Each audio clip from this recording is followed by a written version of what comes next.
everyone, and welcome to our HES talk. Today we will continue talking about creativity.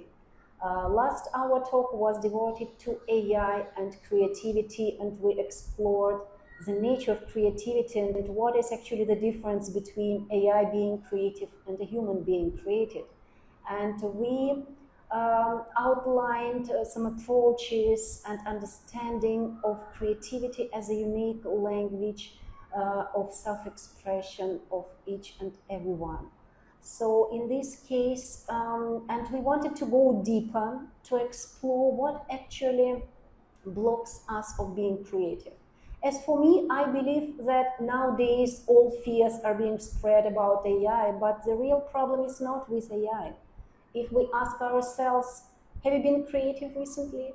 What have you done? What have you created? What is your unique thing, original thing you expressed into this world, into your life? And we can be somewhere stuck because actually, especially as an adults, we're not creative. We just follow, we just repeat, we adjust, we fit in. It's all about mostly repetition, it's about functioning. And what about creativity? It's not the problem that AI came and took your creativity. It's about us only. It happened a long time ago before AI came into our lives. And I would like to explore what actually blocks us of being creative.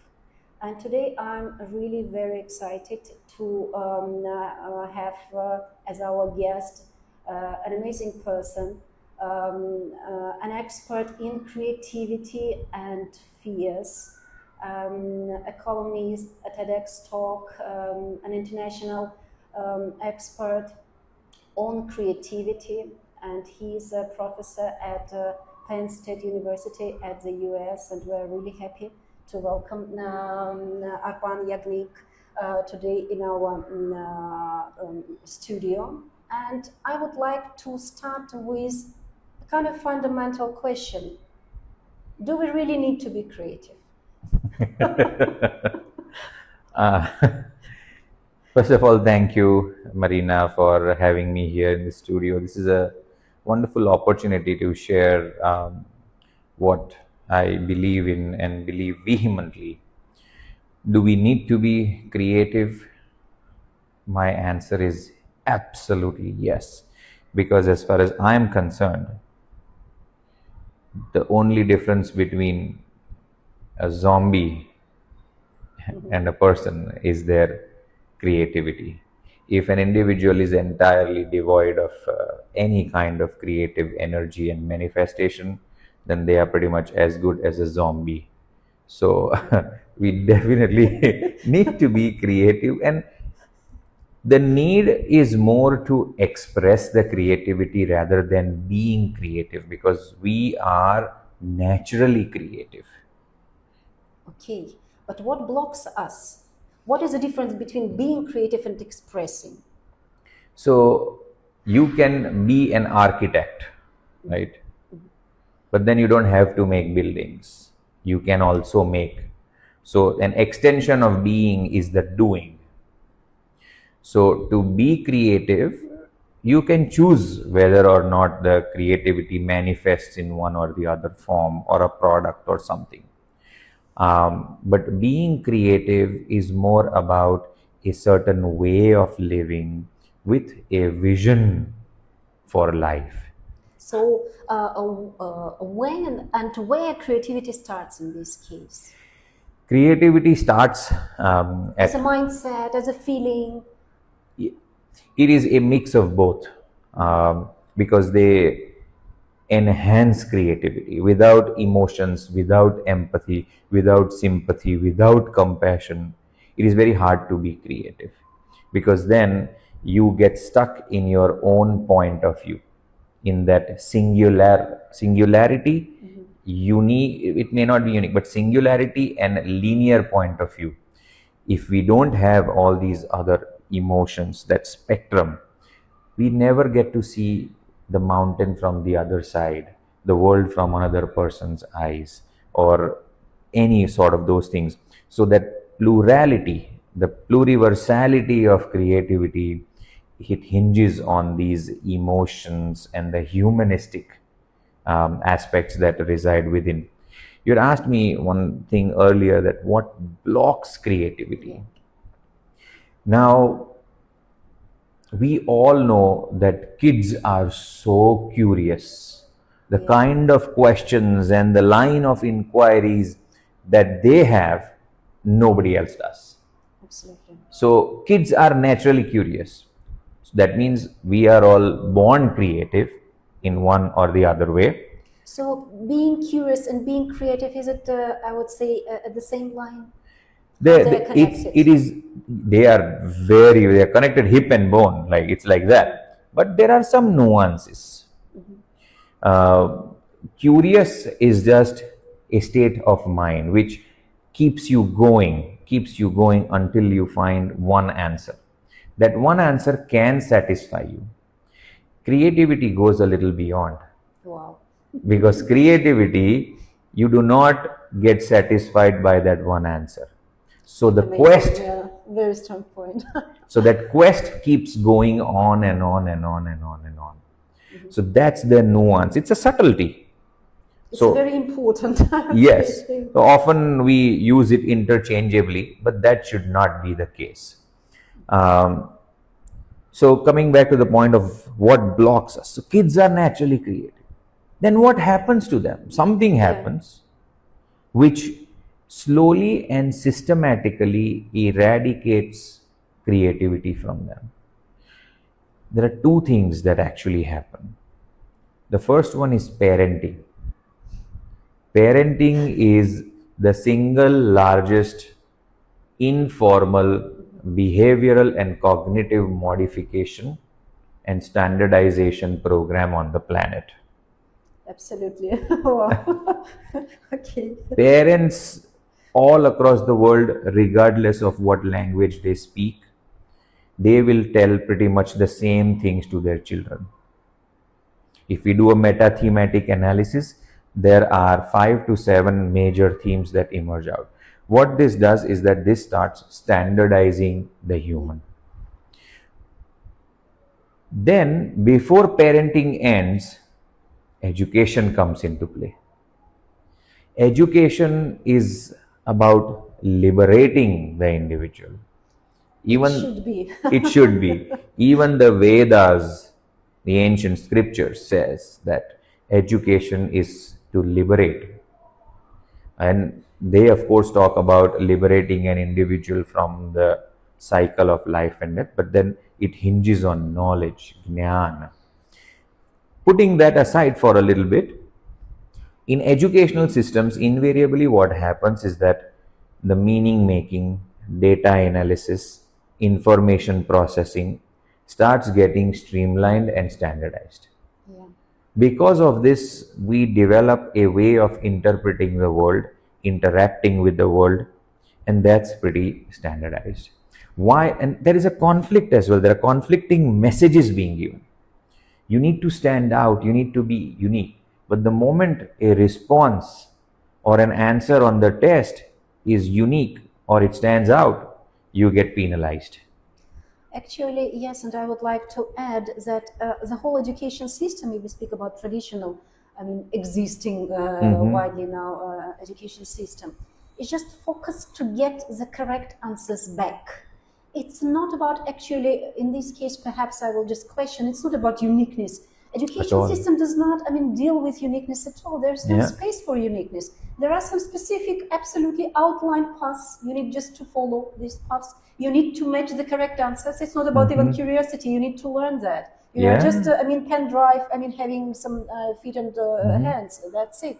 So in this case, where is that space? That's why perhaps this natural ability to question, natural ability to search these unique forms and ways to express this understanding, unique understanding, is just got lost during all these years when we need to meet expectations. We need to fit in the existing boxes. It's about be comfortable, be controlled, and be managed. It's not about being free and that kind of thing. I would like to touch also during our conversation about freedom, because it's very important. I mean, connection, fear, freedom, creativity, uniqueness. So freedom is something that everyone desires. Everyone wants to be free.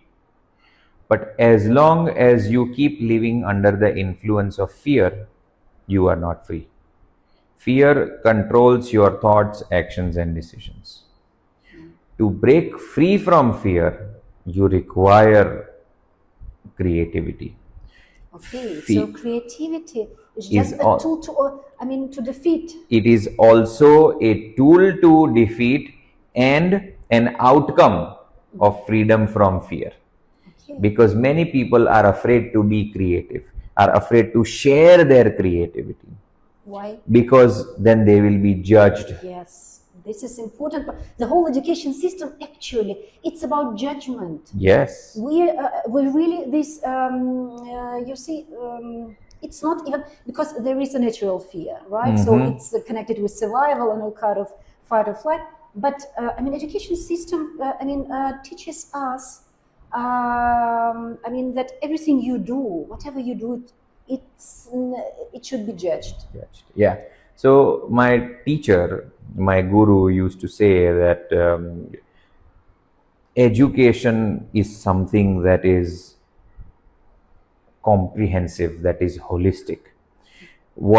Nowadays what has happened is that education has become myopic and it is restricted to wisdom of earning only. Absolutely. Yes. It is all about how the outcome, the ultimate outcome now has become how you can get the highest package, the salary package. Exactly. Whereas that's a good thing, it's not a bad thing, but that's not the only thing. Yeah. It is very well established. Another teacher of mine used to say that there is one formula everybody should remember and know, and that is M is not equal to H. Money is not equal to happiness. You can get the best package, but that does not assure or guarantee your happiness. Yeah. When I was a student doing my PhD, I used to get a very small stipend. I was so happy in that small stipend. The moment I graduated, I started getting a handsome salary. No change in my happiness. Yeah. So, there are so many different factors, but wisdom of living is what needs to be taught. The education system has to be about wisdom of living, how to be creative, how to be free, how to be an individual devoid of fears, so that you can be, you can do. There are two dimensions to freedom: freedom from and freedom to. Yes. So freedom from fear enables and gives you and affords you the ability and the freedom to be creative. So this is the system, the setting that needs to be included and incorporated into the education system. It's the wisdom of living.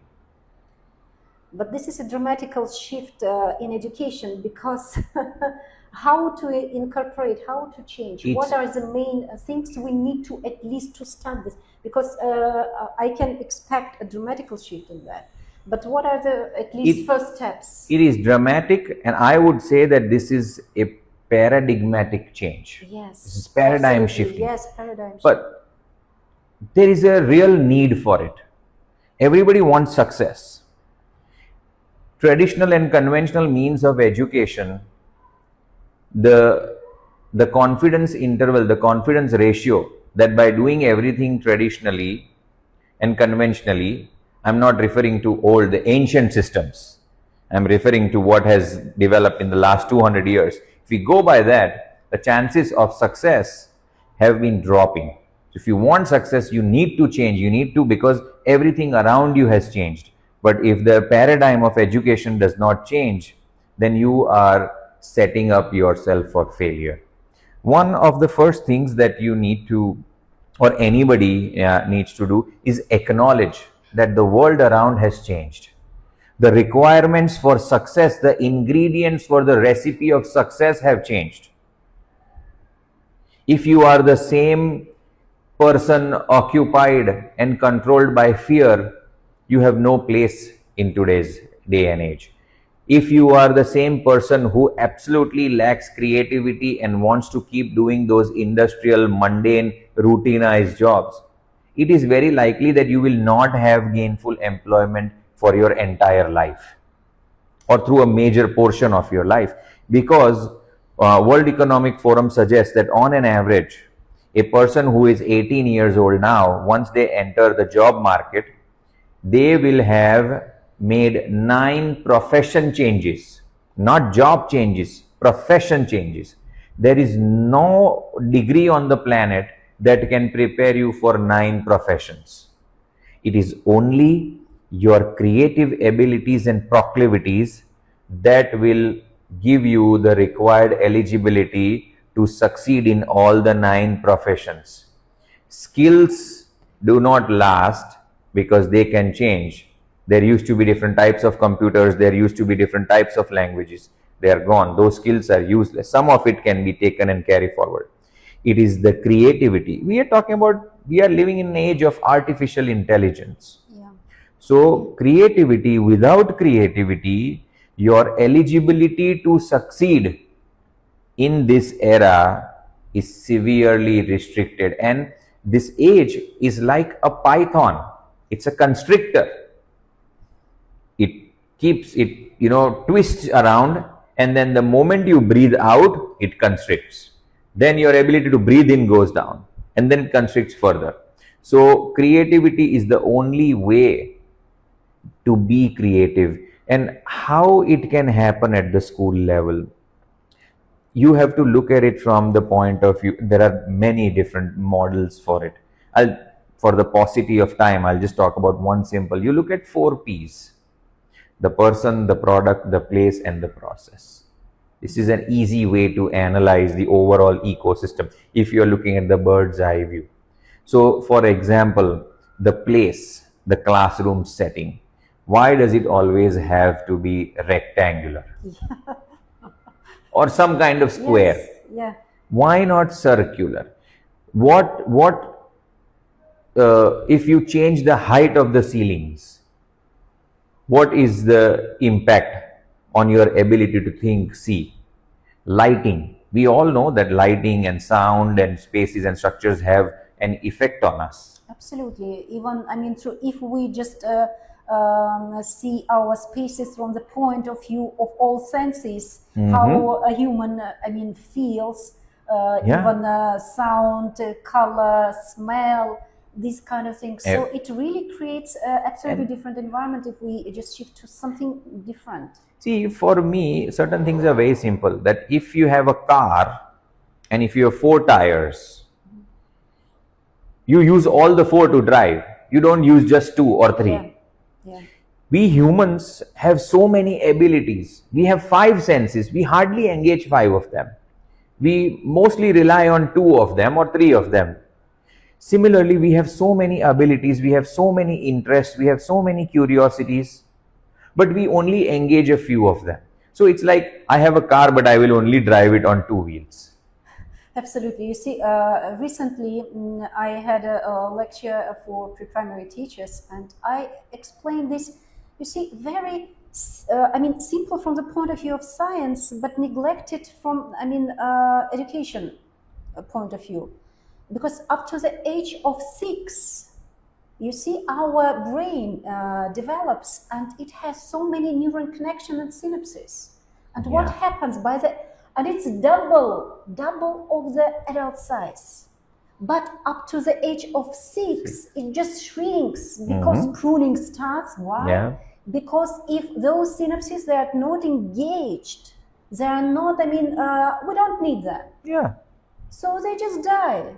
And just imagine, we have even biologically, I'm not even speaking about spiritual dimensions, biologically, we have that kind of huge capacity. We have neurons, we have these pathways. We don't use it, and they naturally die because we need to be effective. Yeah. We need to be effective, right? So and this happens, but actually for me as an educator is a big tragedy. Biologically, it is there. But we lose this capacity even by the age of 6, because when we come into the education institutions, we are asked, I mean, connecting to that senses and environment, to sit quietly, not moving, not, I mean, touching, not discussing, not feeling emotions, because no one is interested in us. We're just tools to, I mean, let's say, pen drives to download content, textbook, this is the task, and then just to give ready-made answers. This is the only thing we're in education system. Sir Ken Robinson used to say that education has developed a system which, as you progress in your grades, it becomes progressively centered and focused only towards your brain. Your body, you start losing your connection with the body in the educational settings. And suddenly exercise, PT, is only one period in an entire week, but then everything is else. So this all goes back to wisdom of earning and not wisdom of living. No matter how much money you have, Steve Jobs had close to $6 billion in his just bank account. I'm not talking about his entire wealth. $6 billion sitting in his bank when he passed away. So, but he could not extend even for an extra minute or a few hours that, okay, I will give you $5 billion. Let me live for one extra hour. No. So we need to be more mindful, be more sensitive, and plus everything is, this is the agile era. Everything is changing. Yeah. And how are we going to reconcile with change? The only way is to be creative. And when I use the word creative or creativity, I use it from a comprehensive and a vast way. It's not one small thing where you make a little origami or do a little painting or dancing or sing a song or create an idea for a product to make money. No, those are just some manifestations of creativity. But this is again a way of living with a vision for life. How do I want to be alive? It is about the being and not about the doing. Your doing is nothing but an extension of your being. Absolutely. Yeah. A creative being, in so many ways it can manifest the doings. But every thought, every action, every decision, if they are inspired by creativity rather than fear, greed, anger, and so many other things, the world will be a much better place to live in, and kids will have a better way to grow up. Agree. This is what actually, you see, we need people around, not just copies. We live in now what I feel that our life is copy-paste life. Most of our life is just about copying, pasting, repeating. It's not about being ourselves. And if we just ask a question, are you living your life, whatever you feel as yours, unique, with all this fully, with understanding, with vision? For me, in this case, creativity is equals spirituality, not in the sense of religious kind of thing, but spirituality, understanding, taking it as a whole, your journey, and how you express that in this world. Where is your place? In this case, you see, perhaps really we need to ask, we need to do something, create a new environment, new education, new relationship in the family. If we come to parenting, it's not about just cutting or just fitting in your child into existing limitations. They are passed from our parents, and the whole this kind of lineage of limitations and expectations, but not of asking who you really are. And you can, so that perhaps it's time to start this kind of questioning. There are two things in what you said, and I picked up. The first thing that you mentioned about the copy paste. This is an age of templates. Yes. Templates are the worst enemies of creativity. For everything you require a template, and once a template is given or you subscribe to it, creativity is out of the window. There is no way to be creative once you have a template, because then the borderlines are drawn. You can keep playing within it a little bit here and there, but that's partial, that's half-hearted, that's narrow, that's myopic. So templates, we need to actively, you were asking what needs to be done. We need to actively wage a war against templates. Look at your system, look at your life, look at your relations, look at every aspect of life, and then start determining how much of it is driven through templates. In an education, in a school setting, is your curriculum a template? Is your testing structure a template? In your relationship, the way you celebrate birthdays, is it a template? The way you go and propose someone, the way you maintain a relation, is it all template based? The moment you identify that something is template based, wage a vigorous war against it. Get out of that template. So this is one of the first steps, identifying and acknowledging that you live within templates. The other thing, that talking about the overall, and since you mentioned spirituality, we have a concept called Sarvangin Vikas. Sarvangin means holistic. Each and every aspect. Vikas means development, progress. So that is very much ingrained in our ancient systems and learnings. In the ancient Gurukuls, they were not just coming to schools, they were also cleaning, they were also preparing food, they were learning everything about life. And it was about Sarvangin, it was about the holistic, it was about comprehensive. So you applied and learned each and every aspect of your existence and being. So we have that in our, I told you, in the last that 200 years and a little bit, there has been a weird kind of disconnection, and we have skewed and mutated the system to the educational systems to fit the need of certain profit making enterprises, and education now in itself has become a weird profit making entity rather than liberating others. So but that can be probably a podcast of its own. We will keep ourselves within the realm of creativity and all of that. So that stable long-term vision of life is needed to ensure that creativity at different age and stage. A mother feeding her child bitter gourd in 15 creative ways, and the child not knowing that the child is eating bitter gourd, is creativity. So there are different ages and stages where you can keep using it. So it's not something to just succeed in the educational system, but in life, in profession. A person with new and different ideas and solutions is the one that everyone naturally gravitates to. A creative person is someone who the contemporary society greatly values. Well, if this is the case, as you very well know, then why are the systems not creating? Because they are afraid to wage a war against the templates. Yes, this is a very strong point. And what to do? Yeah, I mean, keep on. I am there to help you wage these micro wars against templates to ensure that the creativity gets imbibed within systems, within peoples, so on and so forth. Because our human freedom, our human happiness is tied very strongly to our creative essence and ethos. That is exactly what separates us from all the animals and birds. There is a beautiful, that weaver bird makes a beautiful nest, right? It's very unique, very creative.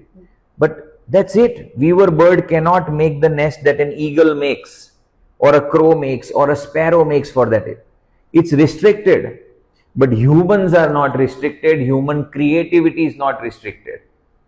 Every animal and bird is restricted to its own kind of uniqueness. We have this special and rare privilege in our human form that we can evolve quickly, we can change, we can adapt, we can be unique in more than one way. So that's our speciality, and if we don't tap into it, it's like there is water in the well, but I don't want to drink that water. I'm going to die out of thirst. So we touched so many deep questions, and I would love to continue because so many things related to freedom, related to control. Because if I'm just now thinking, you see, template kind of mindset and surroundings are very, easy to control. And they are toxic. They are toxic, but you see, if from yes, the point easy of view to control. of, I would say, society, Administrative control, yes, it's very easy in such yes, template based. Through judgment, through different kind of these mechanisms, leveling of people and all these things. Because actually the whole education system, you were talking about 100 years or perhaps a little bit more, when this industrial revolution started and this era started, we needed not people, not that wisdom you are talking about, that ancient wisdom. We needed just roles. I mean, we needed just, functions to press some buttons of some mechanisms. No one was interested in our creativity, in our uniqueness, in that kind of, you see, holistic being and living and doing. This is why, and for 200 years, this of traditional education, where we artificially were just divided into one age classes, into these rectangular classes, about just feeding the content with the ready-made banking model of education. Yes, so that, and right now actually we started our talk with this one, and I would like to, by the end of our talk, unfortunately, well, there can be a part 2. Yes, part 2. So be ready for part 2 so that we can continue, because we need to understand that now really the time has come. And by the way, AI, you see, when we face this kind of different kind of fears around the AI, these fears are not with technology. These fears, we need to look at ourselves, who we are as humans, what kind of new life, new settings, new environments, we need as humans. So, and when we start putting right questions, perhaps we can start, understanding what everything,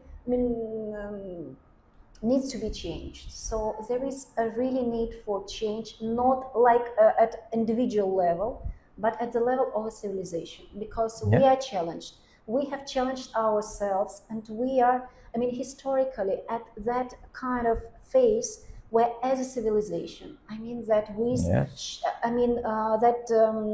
shared understanding, we need to give the answer. If we don't give the answer, so many previous civilizations, they failed. Many civilizations, they disappeared. Homo sapiens are the only ones that still remain. All the other previous versions of humans, a little more evolved than the apes, have all been wiped out.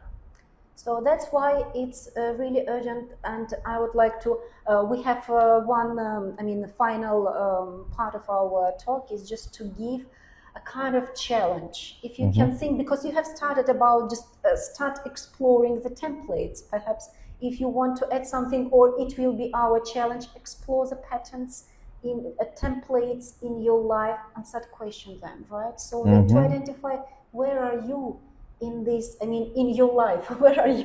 What templates are you following? What template of life are you following? Because there are some set templates. Do this, do this, do this, and then life is good. Like, get a certain education, get a certain degree, get married, have kids. That's a template. That's a set template. Nothing wrong with it. But then you also need to challenge it, because maybe you are not made for it. Maybe you are not cut out for it. Maybe you are not. You don't have the right attitude and aptitude towards it. So you need to identify what works for you, and for that you will need to wage a war against the template that is controlling you, that is, keeping you where you don't need to be. So thank you very much. It was really great pleasure to have this talk, and so be ready for the part 2. Part 2. Perhaps not the last one. Yeah. So see you. Thank you.